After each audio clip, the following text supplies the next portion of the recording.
A'udzubillahi minasyaitonirrajim. Bismillahirrahmanirrahim. Assalamualaikum warahmatullahi wabarakatuh.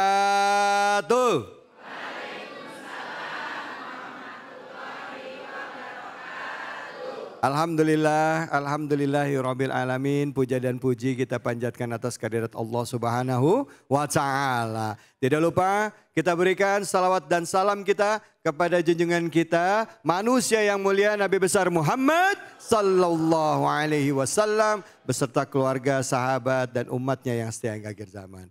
Hari ini kita kembali silaturahim. Seperti biasa, kita akan membahas tema-tema keseharian dari sudut pandang Al-Qur'an. Nah, hadir bersama kita di kesempatan kali ini guru-guru kita yang insya Allah akan memberikan keilmuannya kepada kita khususnya dalam pemahaman Al-Quran. Kepada yang pertama izinkan saya mengucapkan salam hormat dan takzim saya kepada pendiri dan pengurus Yayasan Majelis Makbul Qur'ani. Nah, beliau adalah Ustadz Doni Amir, sahabat saya, Bu. Assalamualaikum warahmatullahi wabarakatuh. Waalaikumsalam warahmatullahi wabarakatuh. Ustadz, makasih datang lagi ke sini.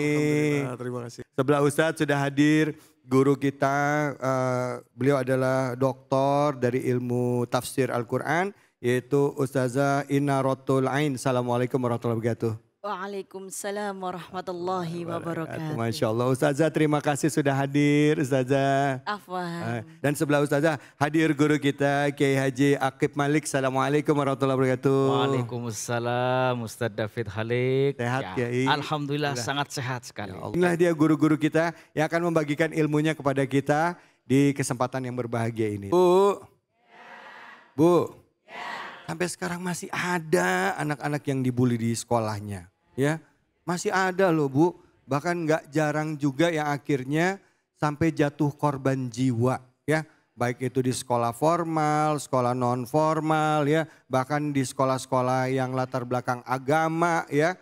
Aduh, ini jadi prihatin loh Bu saya sama kasus ini, dan tema ini berapa kali kita angkat nggak kelar-kelar ya. Oke, sebelum saya curhat, silakan mungkin ada yang mau curhat Bapak atau Ibu, silakan.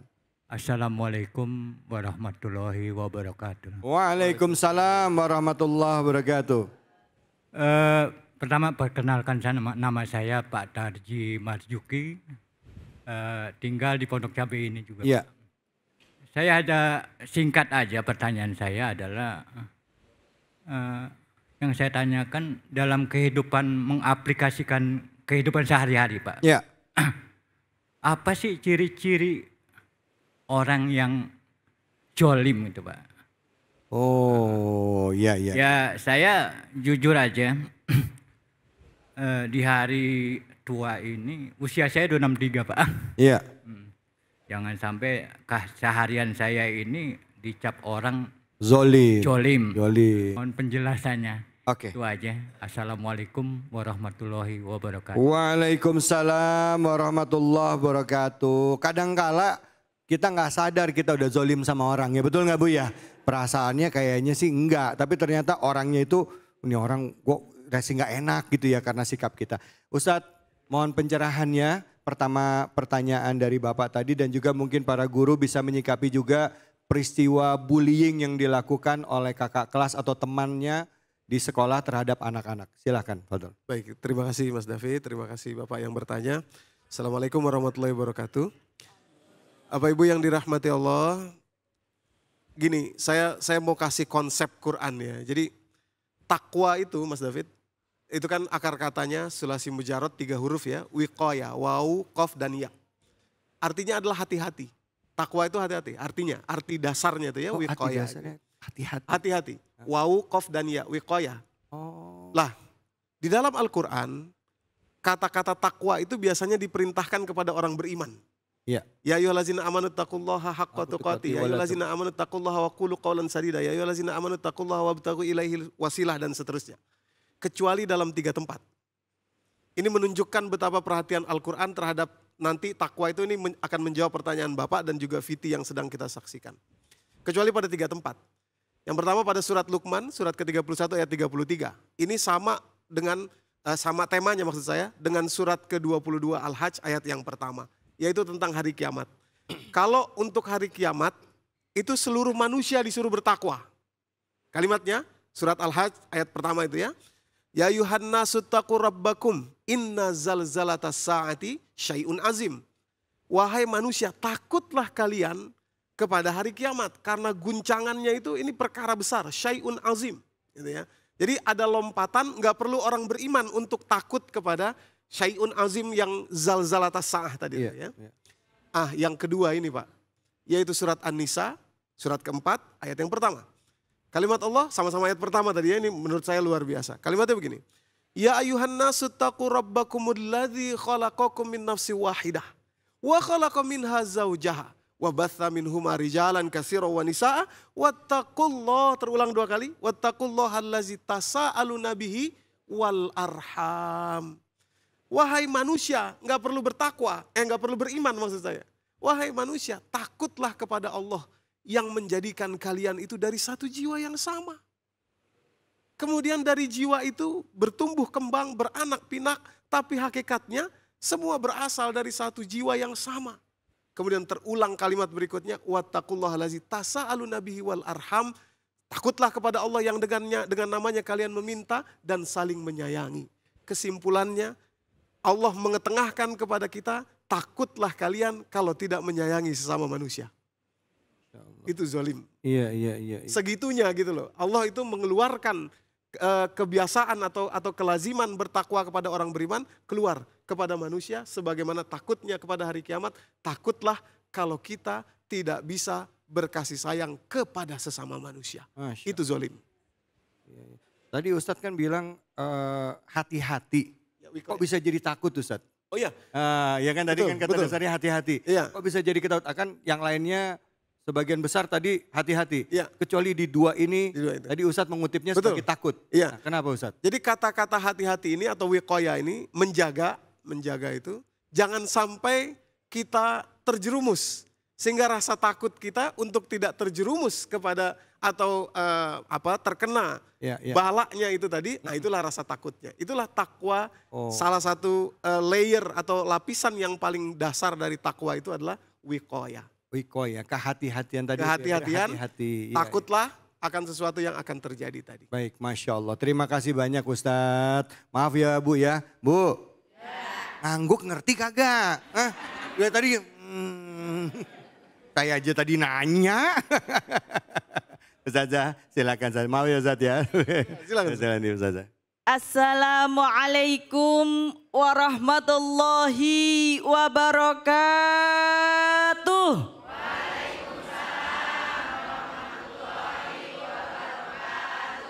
Yang merem melek ya Bu. Jadi mari kita melek. Melek, apa itu melek? Membuka mata kita terhadap kondisi dunia. Termasuk yang baru kita lihat ini Bu, Pak. Subhanallah, na'udzubillahi min dzalik. Masih kecil sudah berani menganiaya temennya, adik kelasnya. Penganiayaan ini pasti berasal dari rasa lebih kuat, lebih baik. Sehingga menganiaya yang lebih lemah. Jadi kalau tadi pertanyaan dari Bapak, Pak siapa tadi Pak? Pak Tajid. Tajid itu artinya mendapatkan. Semoga mendapatkan ilmu yang bermanfaat. Amin. Allahumma amin. Jadi ketika seseorang menganiaya orang lain, itu dikatakan sebagai dolim. Kenapa? Karena dolim adalah meletakkan sesuatu tidak pada tempatnya. Nah, kalau kita sendal diletakkan di kepala, dolim enggak Bu? Dolim? Kalau Bapak pakai kerudung, dolim enggak Pak? Dolim merupakan sebuah perbuatan yang tidak patut untuk dilakukan. Masa bapak-bapak harusnya pakainya pecis, kenapa pakai jilbab warna kuning? Atau warna hijau? Atau warna merah? Mau warna yang apa? Silahkan. Ya, bebas kalau ibu-ibu enggak apa-apa. Tapi kalau bapak, letakkanlah peci, jangan jilbab. Itu baru keadilan. Jadi kezaliman itu adalah lawan daripada al-adl. Dan dolim secara etimologi. Apa itu etimologi? Etimologi itu secara bahasa. Berasal dari kata dolama yang artinya gelap. Jadi orang dolim itu pasti penuh dengan kegelapan. Terutama hatinya yang gelap. Bukan kulitnya ya Bu ya? Oh, bukan juga bajunya ya. Saya bajunya agak gelap bukan berarti dolim ya. Jadi gelap hatinya. Orang yang dolim pasti memiliki hati yang sangat gelap. Sehingga ketika kita melihat kedoliman di mana-mana, itu pelakunya pasti memiliki hati yang gelap. Dan lawan daripada gelap dalam bahasa Arab adalah nur. Artinya bercahaya. Maka hati yang bercahaya akan menyinari dirinya dan menyinari sekelilingnya dan menjadikan rahmatul lil alamin. Wa ma arsalnaka illa rahmatan lil alamin. Maka sesungguhnya Islam tidak pernah mengajarkan yang namanya kezaliman. Yang ada Islam memberikan kasih sayang kepada seluruh alam semesta. Amin. Allahumma Amin. amin ya rabbal alamin. Alamin. Terima kasih banyak Ustazah. Selanjutnya Kiai Haji Akib Malik, silakan Kiai. Baik Mas David. Assalamualaikum warahmatullahi wabarakatuh.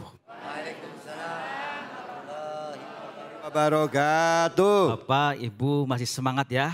Masih. Luar biasa, dan pemirsa, seluruh pemirsa iNews TV dimanapun berada, terkait tentang fitih yang tadi kita sudah saksikan bersama, terjadi fenomena bullying, termasuk kita kaitkan dengan pertanyaan Bapak.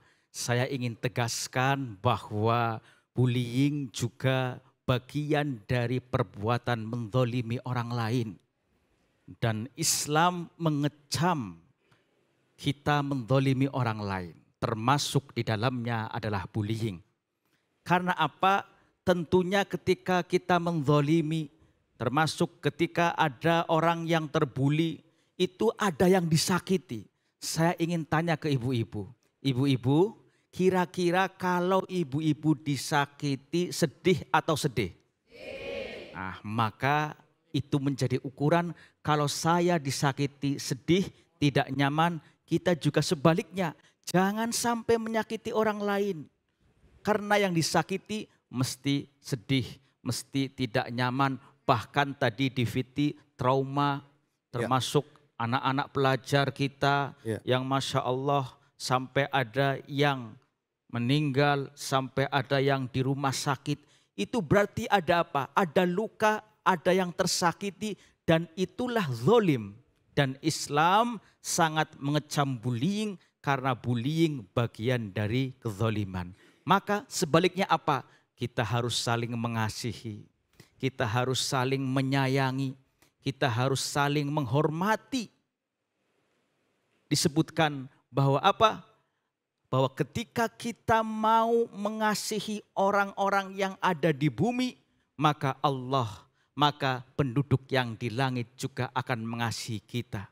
Artinya apa? Ketika kita baik dengan keluarga kita, termasuk anak didik kita, termasuk teman-teman kita, termasuk tetangga kita, maka siap-siap Bapak Ibu semuanya akan diangkat derajatnya menjadi orang-orang yang mulia. Bahkan perintah untuk saling menghargai, menghormati, itu juga disampaikan Nabi. Ada sebuah hadis yang menurut saya unik. Ini kesukaan ibu-ibu ini yang suka masak. Nah. Jadi ada di dalam kitab Riyadhus Shalihin dijelaskan apa? Ketika umatku, yaitu umat Islam, mungkin ibu-ibu yang suka masak, apa? Idza tabahta marokotan fa'akthir ma'aha. Itu perintah untuk saling menghormati, menghargai, dan menyayangi termasuk pada tetangga. Sebagai antitesa dari bullying, yaitu kita mengasihi. Ketika ibu-ibu sedang masak yang ada sayurnya, yang ada kuahnya, kata Nabi, idza tabahta marokotan fa'akthir ma'aha. Perbanyaklah airnya. Maksudnya apa sih? Maksudnya supaya kita kalau perbanyak airnya, sayur sop, akhirnya kita bisa mengirim ke orang tua, tetangga kita. Betul atau betul Bu? Betul. Tapi ya yang dikirim jangan hanya kuahnya saja. Nah, Air doang ini mah. Iya, maka orang-orang yang mengasihi, orang-orang yang tidak mendolimi orang, orang tersebut akan diangkat derajatnya di sisi Allah dengan derajat yang mulia. Amin, Allahumma amin. Dan akan menjadi muslim yang kafah. Yaitu apa? Al-muslimu man salimal muslimuna min lisanihi wa yadihi. Bahwa orang Islam, orang yang memposisikan kepada umat Islam yang lainnya aman, selamat, damai, menghormati. Dari apanya? Dari lisannya. Kadang-kadang lisan kita itu kebanyakan omong akhirnya menyakiti, kita harus jaganya. Wayadihi termasuk dari tangannya. Karena apa? Karena bullying itu kan tidak hanya dari tangan yang sifatnya fisik saja, termasuk dari lisan, termasuk dari psikis. Maka ketika kita bisa untuk menghindari bully, bisa untuk menghormati orang lain, mudah-mudahan kita termasuk menjadi orang-orang yang bertakwa. Amin. Allahumma amin. Ya Rabbal Alamin. Amin. Ya Rabbal Alamin. Begitu Ya, Mas David. Terima kasih banyak Ustaz. Baik, kita akan bahas lebih dalam tentang masalah ini ya. Bagaimana Islam menyikapinya. Tentunya hanya di sini. Di Cahaya Hati Indonesia.